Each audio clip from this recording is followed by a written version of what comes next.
ময়মনসিংহের ভালুকায় পল্লী বিদ্যুৎ সমিতি ২ এর কর্মকর্তা ও কর্মচারীদের কর্মবিরতি কার্যক্রম শুরু করেছে। সকালে ময়মনসিংহ পল্লী বিদ্যুৎ সমিতি ২ ভালুকায় সকল কর্মকর্তা কর্মচারীরা এই কর্মবিরতি কার্যক্রমে অংশগ্রহণ করেন। এ সময় ডিজিএ মোশাররফ হোসেন, মহিউদ্দিন, কমলেশ চন্দ্র বর্মন, আব্দুল হান্নান, এজিএম অর্থ শাহিদা আক্তার বৈষম্য দূরীকরণের দাবি জানিয়ে বক্তব্য রাখেন। দাবি না মানা পর্যন্ত এই কর্মবিরতি চলবে বলে জানান কর্মকর্তা ও কর্মচারীগণ।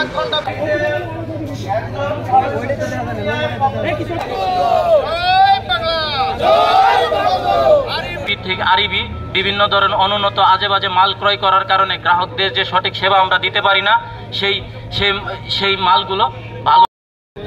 বাংলাদেশ পল্লী বিদ্যুতায়ন বোর্ড এবং পল্লী বিদ্যুৎ সমিতি সমূহের জন্য এক এবং অভিন্ন সার্ভিস কোড করা এবং যারা চুক্তিভিত্তিক এবং অনিয়মিত নিয়োজিত আছে তাদেরকে নিয়মিত করা। এই কর্মসূচি আমরা একই সাথে ৮০টি পল্লী বিদ্যুৎ সমিতি পালন করতেছি। ময়মনসিংহ